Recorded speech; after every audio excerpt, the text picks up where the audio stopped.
Talk Show. Recorded live. Hello, and welcome to the Castle of Horror interview segment where we talk to writers and creators of today's genre world. From Denver, Colorado, I'm your host, Jason Henderson, author of the upcoming book, The Iron Thane from Wordfire Press. This week, we're talking to Chris Vander Kaay, author of the book, Horror Films by Subgenre, A Reader's Guide from McFarland Press. This just came out in paperback. Chris Vander Kaay is an author and screenwriter. His most recent film, The Redemption of Henry Myers, premiered on the Hallmark Movie Channel. Kathleen Vander Kaay, his co-author, is an author, screenwriter, and poet who co-wrote the script for the award-winning short film Freund, based on the life of cinematographer and the Mummy director Carl Freund. Chris and Kathleen split their time between Florida and Nevada, USA. All right, so this book is a book, and I loved going through this. I mean, like crazy. I really like a lot of stuff that McFarland puts out. Okay, but Chris, welcome, and I'm looking forward to talking about this. So thank you so much for having us on the show again. I appreciate it. Oh, I'm really excited. Like I said, I've been enjoying going through the book, and I thought it would be cool if maybe just to give people a feel for like how this book reads, like what it's like. We beforehand we picked a random subgenre out of the many subgenres you talk about. So tell us what subgenre we picked, and I want you to read the two paragraphs on page 99 that are the elements of that subgenre, which is how the book works. It says, okay, here's a subgenre of horror, and these are the things that every one of these movies has. So tell us what we got. Yeah, sure. Well, the section we chose was holiday horror, and one of the sections within each subsection is called the elements of the subgenre, and these are basically tropes that you'll find in more than one instance in the film, which sort of turn them into sort of canonical things that you'll find pop up in a lot of them. And so the first one is themed kills, and it says, why would you go through all the trouble of coming up with a holiday theme for your film if you weren't going to milk that gimmick for all it was worth? From the set design and costuming to the ridiculous ways that the victims are taken out. From Christmas tree cookie cutters to Halloween masks to a New Year's Eve countdown, anything can be deadly in the hands of the right maniac. And the next one after that is A Bad History with the Day. And it says, in the holiday horror genre, the holiday being shown in the film is never the first tragic version of the holiday. The murders being witnessed are inevitably connected to some old tragedies from previous holidays that created a psychological trauma in the killer, and that trauma is being played out on a later holiday that triggers their fury. Right.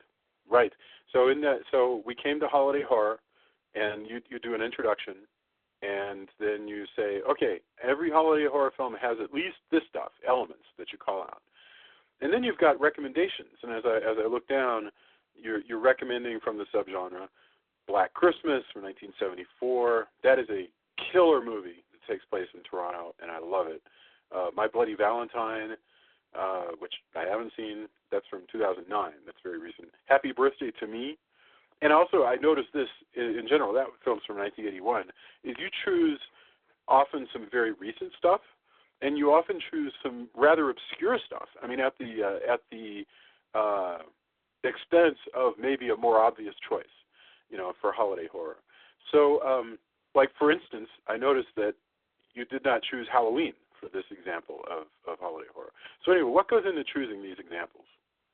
Well, first of all, one of the interesting things about breaking into subgenres is there are some films that encapsulate more than one subgenre. So obviously, Halloween can also fall into the slasher subgenre. It can fall into a lot of subgenres. So there is the choice of which one do you feel it's most appropriate for, and so that's one of the guiding principles. But the other one was, Kathy and I realized when we were writing this is that half of the job of this book is to be a primer for newbies, to be able to say, here's 75 subgenres. Which ones interest you? Here are some movies that you should check out there. But is it really 75? You've got 75 subgenres in here? 75 subgenres. We were aiming for 100, but we thought at a certain point there's going to be, we have to screen these movies. So let's control ourselves and, not make this an unreasonable undertaking ever. So did you screen every single film that, like, in each, I mentioned that you called out, recommendations, and when you say Black Christmas, you actually write like half a page or more explaining the movie and why it's interesting and so forth. And there's research that goes into it, like, how it was written and who the director was and stuff like that. So you mean you had to watch, you screened every one of these films? Well, I will say this. Every film that is broken down like that, because we do have a small section called Other Titles of Interest, those are not necessarily movies that either of us saw. Those are films that are just related to the subgenre and might be of interest to you. But for the 3 titles in each section, one of the 2 of us has watched the majority of the film, enough to have spoken eloquently on it, hopefully. So, yes. But, again, I didn't do all the research just for this book. I'm a horror nut, so a lot of these movies were movies that I knew I wanted to put in certain sections because I'd already seen them. So sure. Like I'm looking here, I see infection horror, and so in it you've got the crazies and carriers and wreck. You know what's really interesting to me about that is that all 3 of those, 2 of those examples are post-2000 examples, except for the crazy, which has a remake from, I think, from the last couple of years. But Invisible Man horror, Invisible Being horror. This is really just a really fun book to go through. So here's my question. All right, so I get it. I kind of get on my level, like a dinner party level. I say, I like horror movies. Somebody goes, I don't like horror movies. And I say, well, it just depends what kind of horror movie you're talking about. But you've done a whole book about this. What is the purpose of studying subgenres? Like, what do we get out of it? Well, I think we touched on it a little bit in the introduction, but the idea of there being, when you take a ray of light just looks like white light, but when you put a prism in front of it, it shatters that light into all of the different varying colors that you can see inside of it. And you sometimes don't see the full spectrum when you're just looking at the light beam. And so you're not getting everything there is to be gotten from it.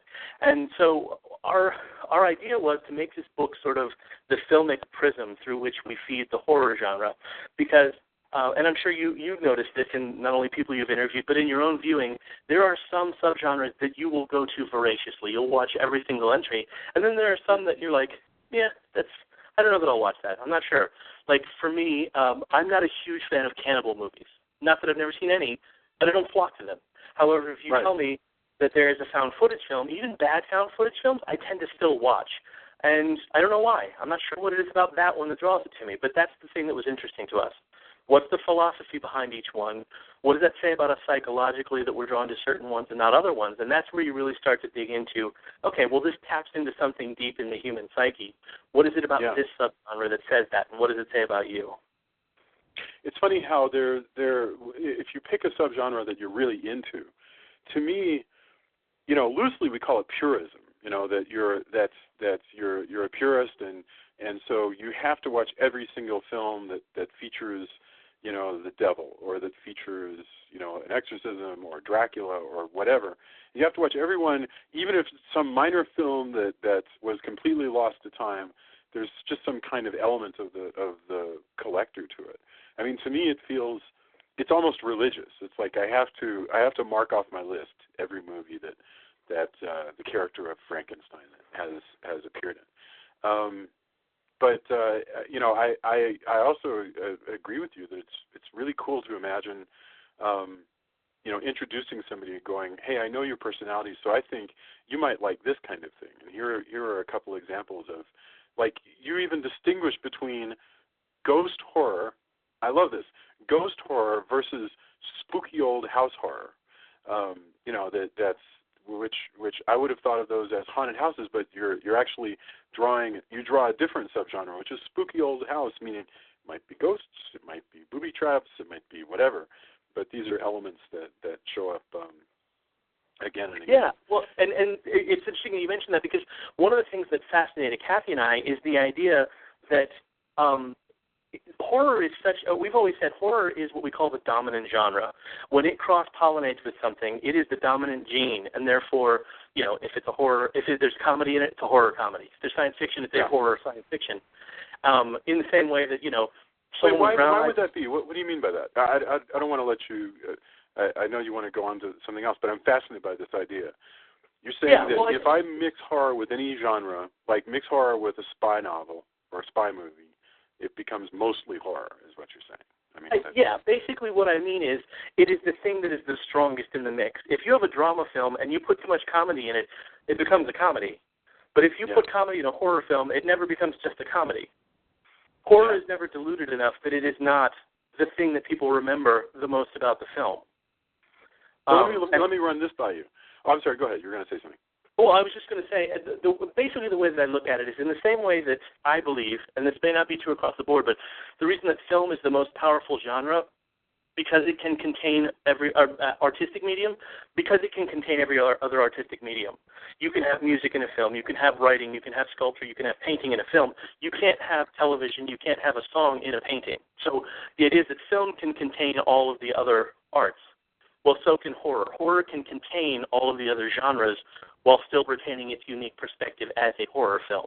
And in that way, I feel like it's the strongest genre because it's not diluted by the participation of other genres within it.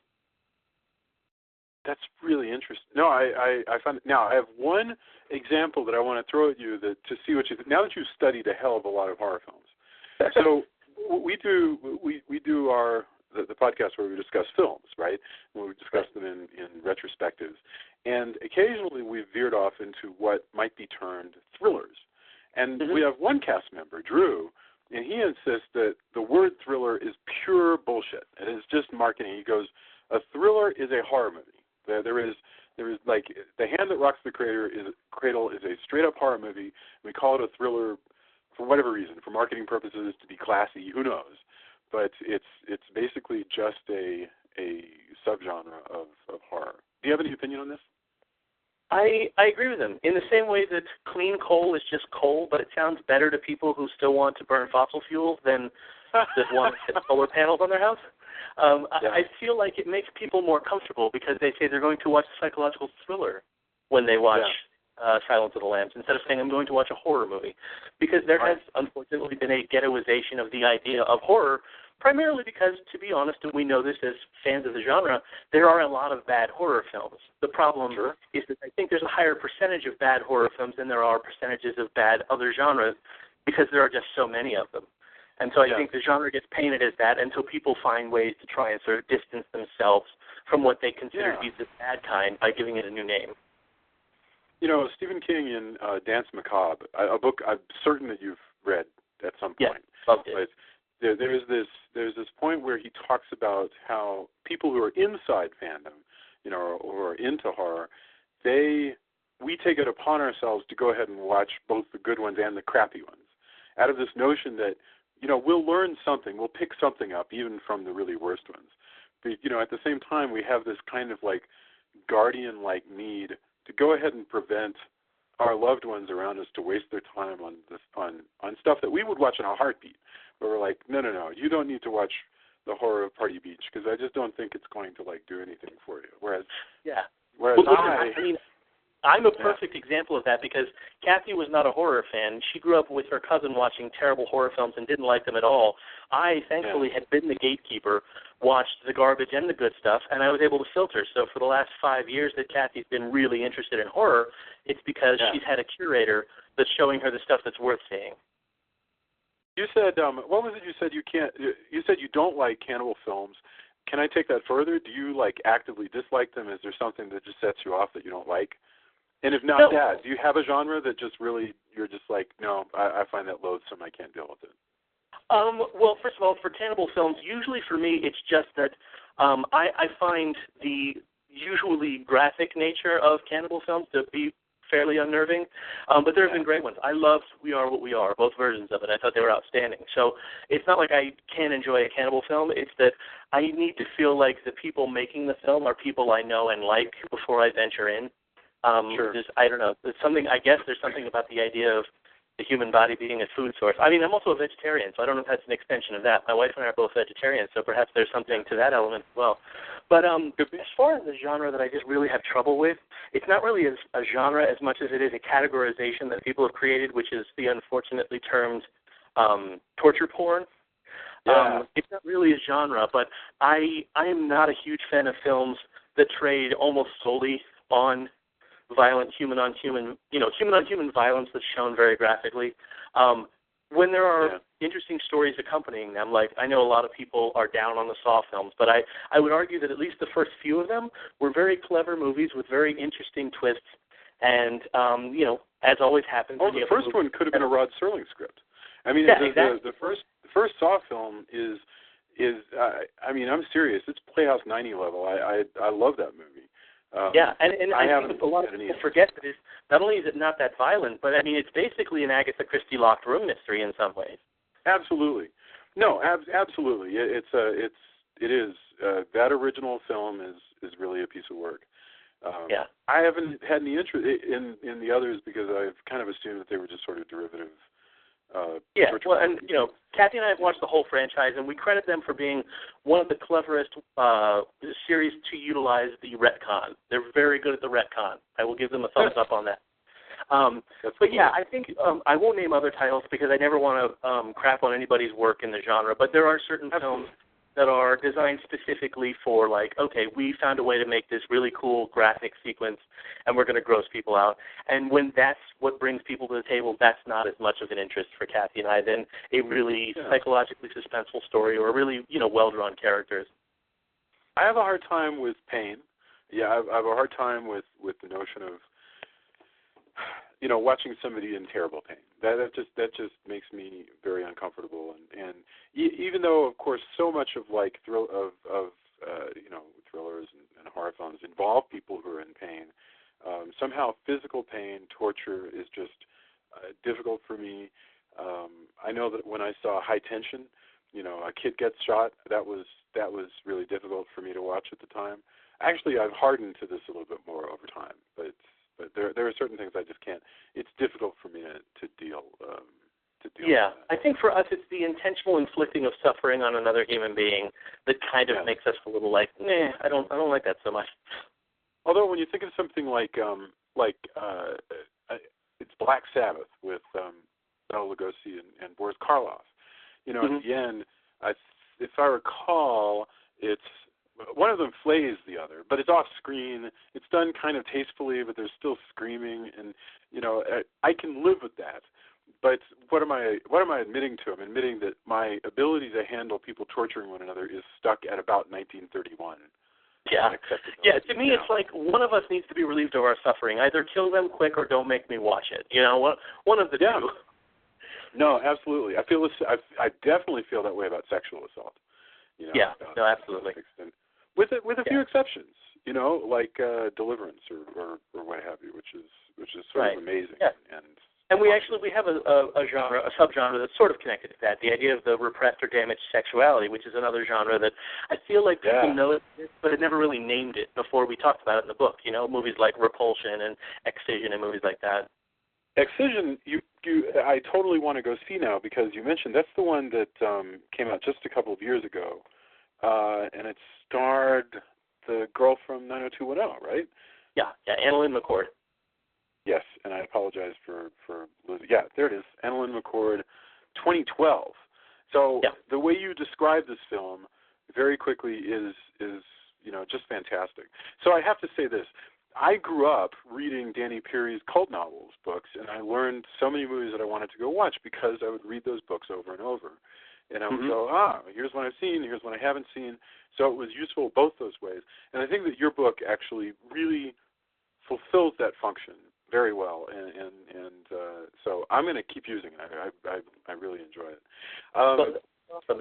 Our goal was basically to be 2/3 primer for new people, 1/3 obscure references for the people who've been around for a while and want something new to surprise them. Sure, absolutely, yeah, and it does both of those things, which is a neat trick. That's really great. Well, Chris, I really appreciate you being on. The new book is called Horror. Oh gosh, I'm getting it wrong. Horror by Subgenre. Horror Films by Subgenre. A Reader's Guide. Horror Films by Subgenre, a Reader's Guide from McFarland Press. People should definitely check it out. It goes very, very deep into 75 different subgenres. It's really a piece of work, and I'm very impressed, and I'm glad that you were able to come on and spend some time with us. Thank you very much. Absolutely. Thanks so much for having us on. I really appreciate it. Absolutely. All right. Have a fantastic evening. You do the same.